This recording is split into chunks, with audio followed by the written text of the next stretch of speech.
जी अब दो किस्म के नंबर्स होते हैं, एक होते हैं प्राइम नंबर्स और दूसरे होते हैं कंपोजिट नंबर।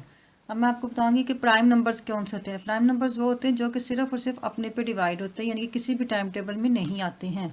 वो होते हैं जैसे 2 है, ठीक है। 1 नहीं कभी भी प्राइम नंबर होता, बेशक वो ओड है लेकिन फिर भी नहीं। 2 जो सिर्फ एक ही इवन नंबर है जो कि प्राइम नंबर है, बाकी कोई भी इवन नंबर प्राइम नंबर नहीं होता। तो इसलिए 2 इवन नंबर था, बट ये प्राइम नंबर भी है। 3 ओड नंबर है, हमें पता है। 3 के बाद होता है 5 भी ओड नंबर है। 7 है, 8 नहीं आता। 9 भी ओड नंबर है, बट वो प्राइम नंबर नहीं होता। वो इसकी वजह क्या है कि 9 जो होता है वो 3 टाइम टेबल में भी आ सकता है। आप ये देखें कि ये वो नंबर है जो किसी भी टाइम टेबल में नहीं आते। 2, 3, 5, 7, 11 भी होता है, 13 भी होता है, ऐसे देखते हैं। लेकिन कंपोजिट नंबर जो होते हैं वो नंबर होते हैं जो कि किसी को टाइम टेबल में आ सकते हैं। जैसे मैं आपको भी कही थी, जैसे 9 ले लेते हैं, ठीक है। 9 ओड नंबर तो है, लेकिन ये क्या है, ये कंपोजिट नंबर है, क्योंकि ये इसमें आता है 3 टाइम टेबल में भी 9 आता है और 9 टाइम टेबल में भी आता है, यानी कि 2 टाइम टेबल्स में 9 आता है। अब मेरे पास क्वेश्चन है कि 537 है। अब इसको हमें नहीं पता कि ये प्राइम नंबर है या कंपोजिट नंबर है। इसके लिए सबसे पहले हमने क्या करते हैं कि सबसे ये देखिए, ये एक ओड नंबर है क्योंकि ये 7 है, इसलिए ये ओड है, सही। अब दूसरी हमने देखना है कि ये 537 है, तो आप इसमें जो होते हैं ना, इसके नंबर 5 है, +3 कर लें और +7 है। इन सबको आप ऐड करेंगे चेक करने के लिए। 5 + 3 + 7, इन सबको ऐड किया तो 3 + 7 = 10 और +6 15। देखिए अब 15 जो है ये भी ओड नंबर है, सही। और ये 15 देखिए कि किस किस टाइम टेबल में आता है।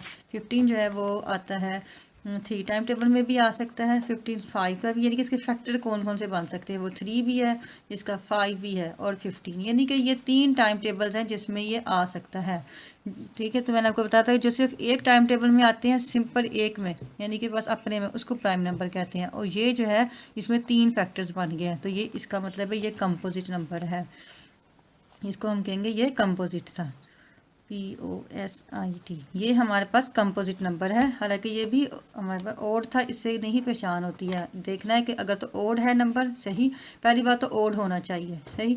उसके बाद इसको आपने ऐड किया, 15 आ गया। फिर आपने देखें इसके कौन कौन से फैक्टर बनते हैं। इसके एक से ज़्यादा फैक्टर हैं, तो ये फैक्टर ज़्यादा है, इसका मतलब ये कंपोजिट नंबर है। अब हमारे पास 59 है। अब देखिए 9 ओड नंबर है, 9 ओड नंबर है, तो आपने भी इसी को ही ऐसे चेक करना है। 5 + 9 है। अब हमने 5 और 9 दोनों को ऐड कर देंगे, उन्हीं नंबर्स को आपस में ऐड करना है, किसी और नंबर को नहीं लेते इसमें। तो 9 ऐड 5 जो होता है वो हो गया 14।